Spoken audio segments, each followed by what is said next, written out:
Hello students, welcome to easy learn. मैं प्रेम शंकर। आज मैं बताने वाला हूँ एक स्पेशल लॉ, गॉस लॉ के बारे में। और मैंने आज का हेडिंग ही दिया है Gauss law a magic. Magic वो जो हमारे काम को आसान कर दे। गॉस लॉ भी क्या करता है? इलेक्ट्रिक फील्ड का कैलकुलेशन बड़ा आसान बनाता है। जब तक कूलम्ब्स लॉ का यूज़ करके हम इलेक्ट्रिक फील्ड निकालते हैं तो जब तक पॉइंट चार्जेज होते हैं तब तक तो आसान होता है, पर जब कंटिन्यूस चार्ज डिस्ट्रीब्यूशन होता है तो हमारे लिए काफ़ी टफ पड़ता है। ठीक है ना? तो उस कंटिन्यूस चार्ज डिस्ट्रीब्यूशन के लिए हमारा क्या होता है? Gauss law. ठीक है, तो गॉस लॉ हमारे काम को कितना आसान बना सकता है, इसका बस एक आप एग्जाम्पल देखिए। हम एग्जाम्पल में लेने वाले हैं क्या? एक लीनियर चार्ज डिस्ट्रीब्यूशन। ठीक है, ए लीनियर चार्ज डिस्ट्रीब्यूशन। ठीक है, अब इसका हम निकालने वाले हैं पहले कूलम्ब लॉ से इलेक्ट्रिक फील्ड, और फिर कैसे निकालने वाले हैं? गॉस लॉ से। दोनों का कंपैरिजन आप खुद देख लीजिएगा, आपको खुद समझ में आ जाएगा कि गॉस लॉ एक मैजिक क्यों है। ठीक है, तो शुरू करते हैं। देखना कि लीनियर चार्ज डिस्ट्रीब्यूशन के लिए पहले कूलम्ब्स लॉ से हम निकालेंगे तो कैसा होगा। ठीक है, देखिए ये हमारा लीनियर चार्ज डिस्ट्रीब्यूशन रहा। ठीक है, कंटिन्यूस चार्ज डिस्ट्रीब्यूशन है। ठीक, हमने लिया क्या? एक कंटिन्यूस चार्ज डिस्ट्रीब्यूशन। ओरिजिन से इसका डिस्टेंस हमने ले लिया -a से लेकर a तक। ठीक है, -a से लेकर a तक ये हमारा चार्ज हो गया। ठीक है, इसके कारण हमें इलेक्ट्रिक फील्ड निकालना है किसी पॉइंट P पे, किसी पॉइंट P पे। ठीक है, कैसे कैलकुलेट करते हैं हम लोग? तो हम लोग क्या करने वाले हैं कि ये जो पॉइंट P हमने लिया है वो यहाँ से r डिस्टेंस पे है। ठीक है, सेंटर से r डिस्टेंस पे है। अब इस सेंटर से हम x डिस्टेंस पे एक सेक्शन लेने वाले हैं dx लेंथ का। ठीक है, क्या लेने वाले हैं? x डिस्टेंस पे dx सेक्शन लेने वाले हैं, हमने ले लिया। ठीक है, तो ये जो ds सेक्शन है वो पॉइंट P से कितनी दूरी पे है? r दूरी पे। कितनी दूरी पे? r दूरी पे। कैपिटल R से हमने इसको डिनोट किया, और ये कितना हो जाएगा?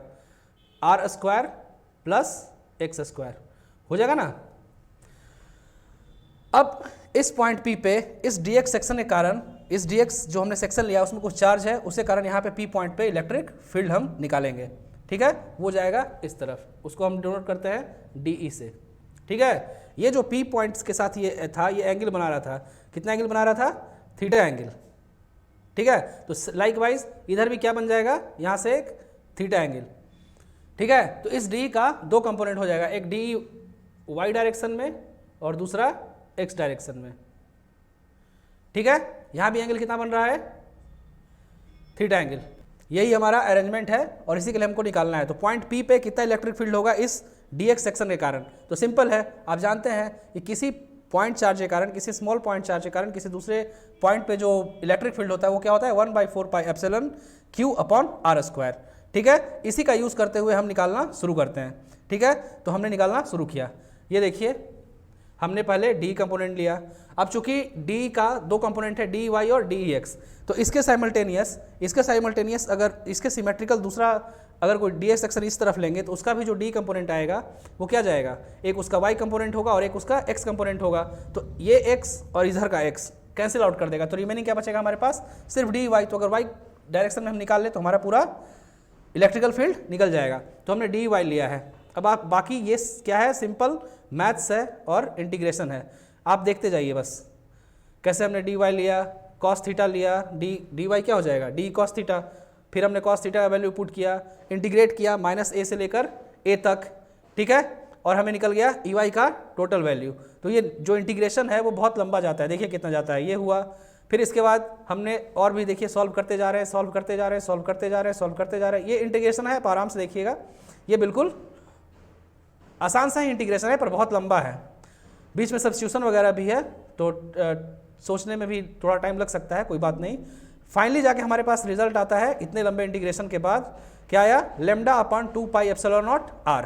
मतलब इस चार्ज डिस्ट्रीब्यूशन के कारण इस पॉइंट P पे हमारा इलेक्ट्रिक फील्ड कितना है?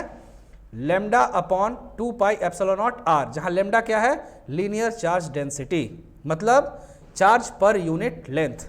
ठीक है, ठीक है, तो हमने क्या देखा कि इतना सारा कुछ आया।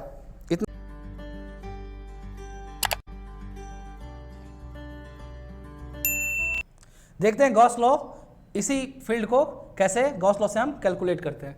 ठीक है, तो फिर से हम लेते हैं एक लीनियर चार्ज डिस्ट्रीब्यूशन। ठीक है, हमने लीनियर चार्ज डिस्ट्रीब्यूशन ले लिया।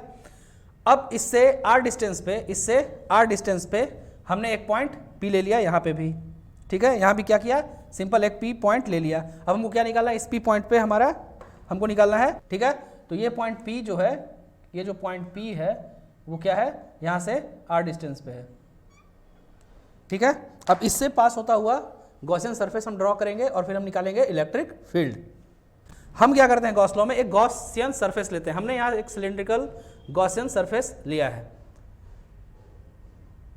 ठीक है, इसी पॉइंट से पास होता हुआ, ठीक है। अब ये जो गॉसियन सरफेस है ये क्या है, एक सिलेंडर है, जिस सिलेंडर का सरफेस एरिया हम कैसे निकालते हैं, एक कर्व सरफेस एरिया होता है और दो साइड सरफेस एरिया होते हैं, इंड सरफेस एरिया जिसको हम बोलते हैं। तो यहाँ पे हम कैसे निकालते हैं गॉस से, देखिए कितना आसानी से हो जाता है। गॉस लॉ कहता है क्या, कि जो फ्लक्स होता है जिसका वैल्यू क्या होता है,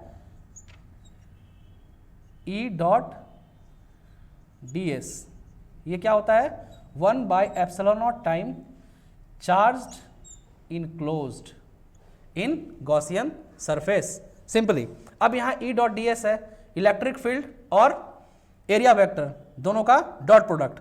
तो अगर हम जानते हैं कि एरिया वेक्टर क्या होता है, एरिया पे परपेंडिकुलर आउटवर्ड्स, ठीक है, एरिया वेक्टर का डायरेक्शन, और इलेक्ट्रिक फील्ड का डायरेक्शन क्या रहेगा, अगर लीनियर चार्ज है, लीनियर चार्ज डिस्ट्रीब्यूशन है, तो इसका इलेक्ट्रिक फील्ड का डायरेक्शन क्या रहेगा, ऊपर की ओर और नीचे की ओर। इस डायरेक्शन में, एक्स डायरेक्शन में हमारा कोई इलेक्ट्रिक फील्ड नहीं हो सकता, नहीं तो एक दूसरे को क्रॉस करेगा।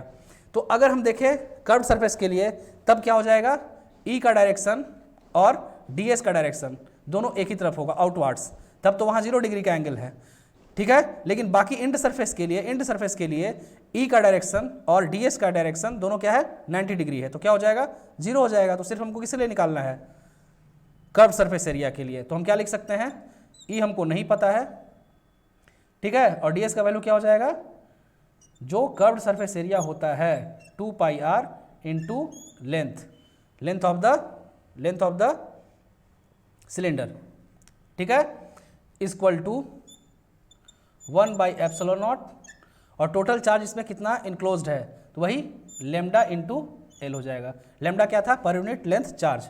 अब देखिए एल से एल कैंसिल, और ई का वैल्यू कितना आ गया, ई बराबर लेमडा 2πε0 r। कैसा लगा, जो चीज़ वहाँ हमने कूलम्ब्स लॉ की सहायता से 3 पेज में उतना लंबा इंटीग्रेशन के बाद बना, वो काम गॉस लॉ सिर्फ 3 लाइन में कर दे रहा है, ठीक है ना। तो है ना गॉस लॉ ज़बरदस्त। तो ऑब्वियस सी बात है, लीनियर चार्ज डिस्ट्रीब्यूशन हो या फिर बहुत तरह तरह के जो कंटिन्यूस चार्ज डिस्ट्रीब्यूशन होते हैं, उसके लिए कूलम्ब्स लॉ से इलेक्ट्रिक फील्ड निकालना बहुत मुश्किल था, इसीलिए गॉस लॉ बना है। अगर आप समझ गए गॉस लॉ का इंपॉर्टेंस, मैजिक, तो लाइक कीजिए। और गॉस लॉ पे ही लाइव सेशन हम ला रहे हैं थर्सडे को 1:30 बजे से। आप मैक्सिमम लोग आएँ, सब्सक्राइब करें इस चैनल को, अपने दोस्तों को भी बताएं और कमेंट ज़रूर करें अगर कुछ लगता हो तो, ठीक है। तो हम मिलते हैं थर्सडे को 1:30 बजे। Thank you.